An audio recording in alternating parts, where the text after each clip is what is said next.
Assalomu alaykum, efirda Fakt 24 informatsion dasturi.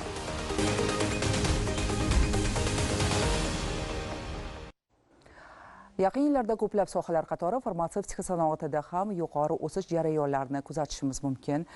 Yaqingacha xorijdan valyuta hisobiga keltirilgan murakkab turdagi dori vositalari endi o'zimizda ishlab chiqarilmoqda. Shu o'rinda tibbiyot sohasidagi jihozlarni ishlab chiqarish ham mahalliylashtirilmoqda. Bu o'z navbatida yangi ish o'rinlarini tashkil etilishiga, sohaga zamonaviy innovatsion texnologiyalarni tatbiq etilishiga xizmat qilyapti. Hozirgi lavhamiz aynan shu haqda. 2017-2024 yillarda O'zbekiston farmatsevtika bozori hajmi qariyb 1,8 barobarga oshib, 2 milliard dollarga yetdi. Ushbu davrda farmatsevtika mahsulotlar ishlab chiqaruvchi mahalliy korxonalar soni ham jadal sur'atlarda oshib bordi.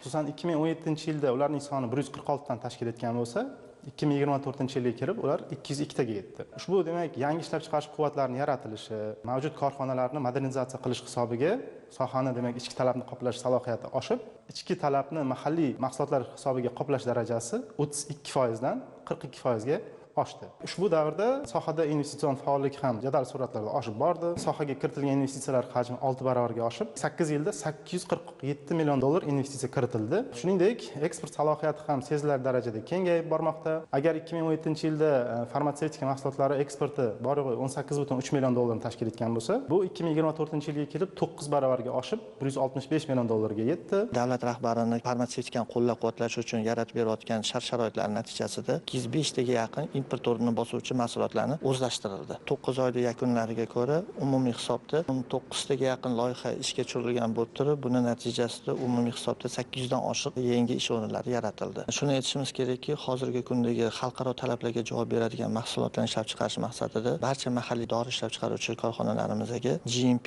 amaliyoti majburiy joriy etilgan bo'lib, hozirgi kunda mahalliy ishlab chiqaruvchilarimiz tomonidan umumiy hisobda 61 ta GMP sertifikatiga ega bo'lgan ishlab chiqaruvchilarimiz ish faoliyatini amalga oshirib, ularni har bitta korxonani umumiy hisobda 128 ta liniyada mahalliy dori vositalarimiz ishlab chiqarilmoqda.